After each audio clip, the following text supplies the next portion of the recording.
The first time I met her, she wore a cream suit that cost more than my monthly mortgage. Sleek hair, smug eyes, and an efficient handshake that lasted exactly 1.5 seconds longer than comfortable. Her name was Pamela Greer, high-powered, high-fee, high-performance divorce attorney with a reputation built on outmaneuvering emotional wives in courtrooms lined with oak and veiled condescension. She smiled at me the way surgeons smile at sedated patients. Gently, but with a scalpel already in hand. She called me Mrs. Garrison in a tone designed to shrink me. I corrected her once, Ms., and she didn't use my name again. Pamela had been hired by my husband, Daniel, 3 weeks after I told him I wanted a divorce. 3 weeks after I stopped pretending I didn't know. About the money. About the lies. About the offshore account he set up the same month he promised we were rebuilding. He had picked Pamela because he thought she'd intimidate me. He thought I'd cry. Or stall. Or beg. He thought, like many men with fragile egos and padded resumes, that I wouldn't survive on my own. That I wouldn't fight for what was mine. What neither of them knew was that I'd started preparing 6 months before I ever said the word divorce. I didn't confront Daniel. I didn't scream. I didn't threaten. I documented. Every business trip that didn't match his calendar. Every wire transfer he denied making. Every purchase made under shell LLCs I traced through public filings, IP metadata, and receipts too carelessly discarded. I built a portfolio so damning it could have doubled as a documentary. Aspen Real Estate under a cousin's name. A Dubai holding company linked to an address that matched the hotel where he met his consultant. A wine collection purchased through a crypto wallet registered to a numbered account. While Pamela sent over her opening letter with veiled threats of litigation, I waited. When she requested a mutual understanding of asset boundaries, I sent her a spreadsheet with 142 line items, including 4 Daniel had never disclosed even to his accountant. She didn't expect that. I saw it in the way her pen stalled against her legal pad during our first face-to-face. MS. Garrison, she said finally, we're prepared to offer a generous division of declared marital assets, including the Brentwood property, the brokerage account, and the art collection. I smiled. Not out of kindness, but precision. There's nothing generous about returning what you tried to hide, I replied. You're offering crumbs from a table I built. So let's skip generosity and move to terms. Pamela blinked. Daniel did too, across the table, his expression twitching with confusion. He'd never seen me like this. He didn't know this version of me existed. That's when I realized I'd already won. I hadn't planned to become a strategist in my own divorce, but I'd always known how to read people. It was something I learned long before I met Daniel, from watching my mother smile at men who underestimated her, from sitting quietly at boardroom dinners where the real decisions were made before the menus arrived. I knew how to make people comfortable, how to lower their guard without ever raising my voice. Daniel mistook that for submission. When we married, I let him lead. He made the financial decisions. He managed the accounts, the investments, the insurance policies. It was easier that way. Or so I told myself. But I noticed everything, the way he always insisted on separate passwords, the envelopes that arrived without return addresses, the calls he took outside. At first, I dismissed it as privacy, then as ego. Eventually, I realized it was deceit. But I didn't confront him. Confrontation gives power to the other person's lie. Instead, I observed. I saved screenshots. I made copies. I kept a burner phone locked inside my studio, where he never entered. Over time, my portfolio outgrew the physical world. I bought cloud storage, encrypted drives. I created aliases and contacted attorneys in other jurisdictions. Offshore banking wasn't just a tool for the rich, it was a breadcrumb trail for the greedy.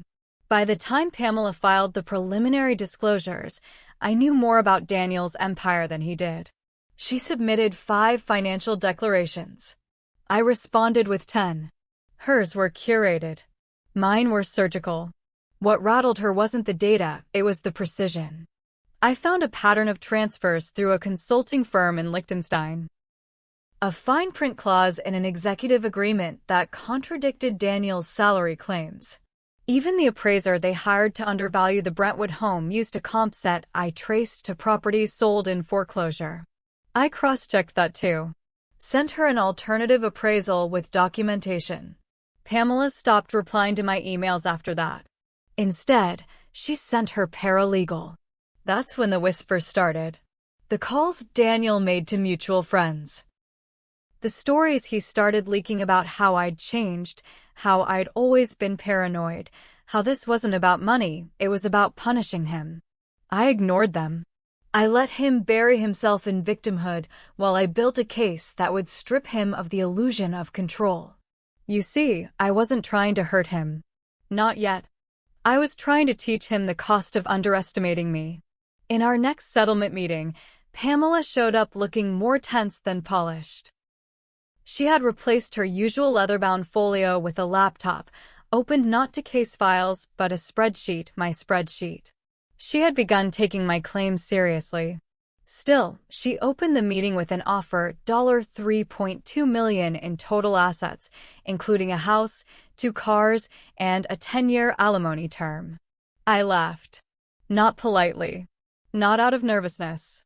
I laughed like a woman who just watched a man bring a checkers board to a chess tournament. Do you think I'm negotiating in dollars? I asked. Pamela looked confused. This isn't about money. It's about the fact that I know things your client hasn't even told you. Like the land purchase in Uruguay.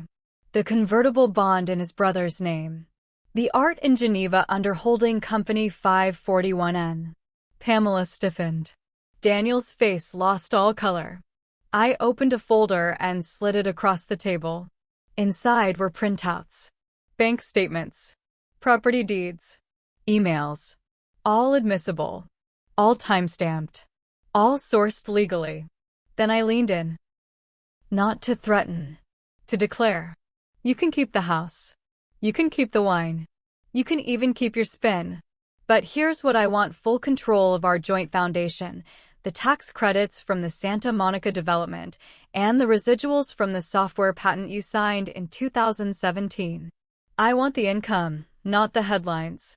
Pamela opened her mouth to object. I cut her off. You don't have to say yes. But if you don't, I'll take this to court, and we'll let a judge read aloud every detail. Including how your client moved assets to avoid community property laws. How he lied on official disclosures. How he misused charitable donations to purchase real estate. Daniel stood up, his voice low. You wouldn't. I didn't answer. I just looked at him the way I should have years ago. Like a woman who finally saw the man behind the tailored suit and the practice charm. Like someone who understood she didn't need permission to destroy the lie she had been married to. Pamela asked for a break. Daniel walked out. That was the moment I knew. He wouldn't fight me. He couldn't. He'd spent so long building a fortress of secrecy, he forgot I was the one who furnished the inside. The settlement meeting resumed an hour later, but everything had changed. Pamela was quieter now, less composed. Daniel didn't return to the room. He'd retreated to a phone call in the hallway, likely scrambling to assess how much I truly knew and how I knew it. He would eventually realize he wasn't just up against a divorce. He was up against a dossier. One built in silence, bound by truth, and sharpened by every smug smile he ever gave me when he thought I wasn't paying attention. Pamela cleared her throat and started again. No more feigned confidence. No more Mrs. Garrison tones. This time, she addressed me like a peer. Let's review your proposal, she said, voice flat. I'd already won by the time she said those words. But victory in cases like these isn't declared. It's managed. Like an asset. Like a weapon you never show fully. We went line by line. I didn't ask for everything, I asked for what mattered. I left him the parts that looked good on social media: the house in Brentwood, the watch collection, the European leaseholds. But I took the foundation because I knew its tax write-offs were gold. I took the tech patent because its licensing fees were set to triple in 3 years.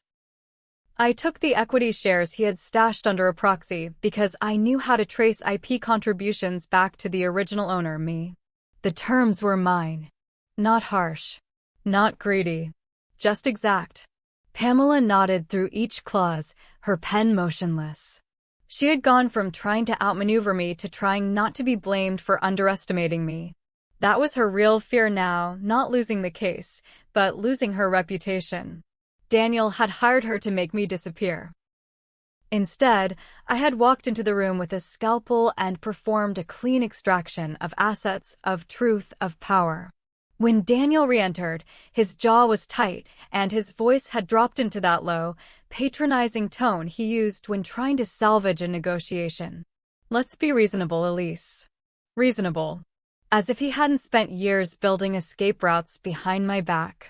As if he hadn't forged an entire second life out of trust and lies. I looked him in the eye. "I am being reasonable. You should see the version I didn't bring. That wasn't a threat. That was a mercy. Because I had files he didn't know I'd accessed, emails to his overseas mistress about moving money to a safe zone, communications with an accountant who'd since been sanctioned, details that wouldn't just complicate our divorce, but trigger an IRS audit.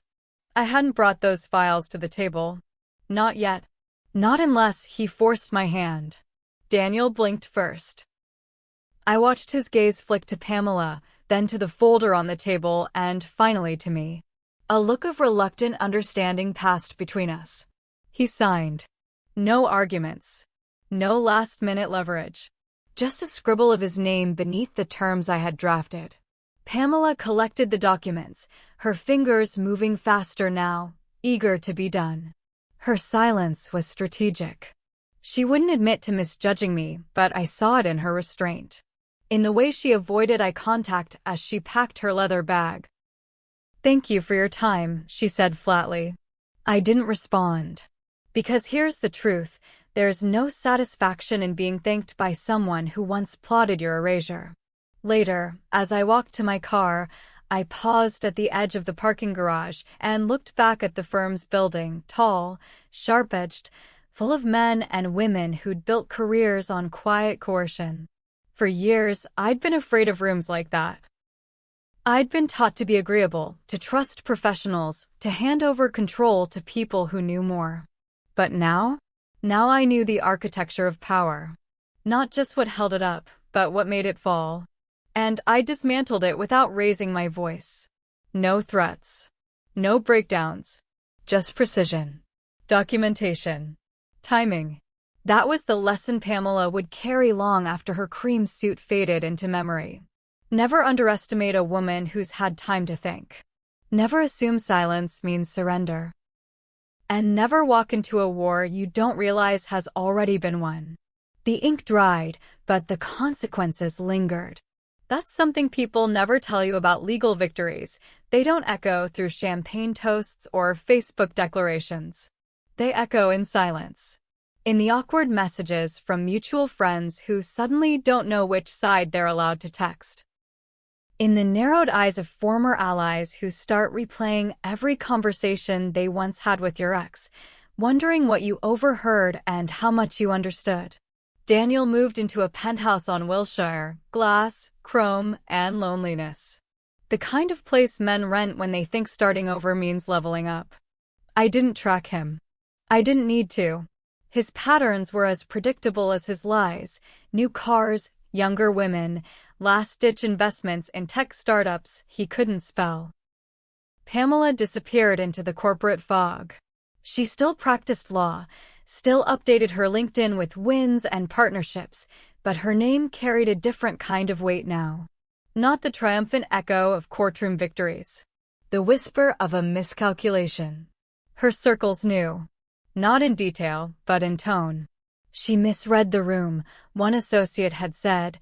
In a post-mediation dinner, I was invited to buy a client who didn't know our history. Got blindsided by the wife, another had muttered. I didn't correct them. I didn't need to. I let the myth grow in their mouths, let them fill in the blanks with whatever version of me they feared most. The intelligent wife. The quiet builder. The woman who showed up with a dossier and dismantled a defense team with nothing but facts and time. Because that's the revenge they never see coming, not the rage, but the reinvention. After the divorce, I didn't just disappear into freedom. I got strategic. I invested the settlements wisely, using the very structures Daniel had once weaponized to hide wealth. Only now, the names on the accounts were mine. The legal teams worked for me. The LLCs bore initials I chose. I started a consultancy. Small at first, then quietly influential. I worked with women in similar positions, educated, patient, underestimated. I showed them how to prepare, how to document, how to build leverage in silence until they didn't need permission to leave, only a printer and a pen. My clients didn't cry in courtrooms. They walked in with tabs and timestamps, clean nails, and iron wills. They watched opposing counsel shuffle papers and blink like Daniel had. And when it worked, when the judge looked at our files and the other side folded, they looked at me the way Pamela once had. Too late. There's a pattern to underestimation. It feeds on performance, the polite smile, the quiet voice, the assumption that absence of aggression means absence of strength. But the truth is, the women who appear calm are often the ones constructing the sharpest weapons. I never raised mine in public. I didn't have to. The system had given Daniel every advantage: income control, financial opacity, social cover. But I'd turned that same system inside out and used its language better than he ever had. I didn't need revenge. I had receipts. And Pamela? She learned her lesson. The next time she faced a woman sitting calmly across the table, I'm certain she hesitated. Not because she saw me again, but because she remembered what it felt like to underestimate someone who had every reason to stay quiet and every skill not to. That was the power I claimed, not just for myself but for others. I didn't just win. I rewrote the template. The day the final transfer cleared, the one tied to the Dubai investment account Daniel had sworn under oath didn't exist. I didn't celebrate. I didn't even call my attorney. I simply stared at the wire confirmation and smiled, the kind of smile that doesn't move your face, just settles behind your eyes. It wasn't just about the money. It was about the fact that I had seen every part of him, the deceit, the arrogance, the panic, and come out intact. Cleaner. Sharper. Whole. I walked to the window of my office and looked down at the street below. Two women were standing near a coffee cart, one gesturing with intensity, the other listening, arms crossed, eyes narrowed. I could tell from their body language what kind of conversation it was. I'd had those conversations too. Before I learned not to vent, but to document. Before I understood that emotion might fuel a fire, but evidence burns hotter. Pamela had wanted a performance. That was her first mistake. She expected trembling hands, a shaky voice, a refusal to meet her eye. She was trained to win battles against the fragile. But I didn't show up fragile. I showed up documented, prepared, ruthless in my precision. And I never made the mistake of looking at her as the real opponent. She was a sword Daniel hired. I dismantled her not to punish her, but to teach him a lesson he'd never forget. You don't send someone to fight your battles when the person you're fighting wrote the playbook. Months later, I heard through mutual acquaintances that Daniel was rebuilding. That he'd hired another PR firm to reshape the narrative. Word was he'd started giving lectures on resilience and redefining failure. I laughed at that. Not because I doubted his ability to spin, but because I already knew what kind of man he'd become. A cautionary tale. He would never admit what broke him. He'd call it a draw or a difficult negotiation. But every time he opens his mouth in a room full of peers, he'll know someone there has heard the real story. And that story doesn't end with a speech. It ends with silence. Mine. The silence of a woman who didn't need to shout to win. Because here's the truth. There is no louder revenge than success that makes you untouchable. No sweeter justice than watching the person who once tried to erase you now live in the shadow of your legacy. I never had to ruin Daniel. I just had to reveal him. And now every asset he tried to hide, every strategy he thought would protect him, is listed on my balance sheet. Every step he took to weaken me only sharpened the tools I used to walk away. Pamela underestimated me. He misread me. But I never lost sight of myself. And the next time someone sees me and assumes I'll be quiet, compliant, forgettable, they won't get a warning. They'll get a portfolio. If this story lit a fire in you, share it. Send it to someone who needs a reminder that control is not the same as strength and silence is not submission. Like, comment, and subscribe for more stories of betrayal undone and power reclaimed. Because sometimes, the best revenge isn't revenge at all. It's building a life so formidable, they don't dare speak your name.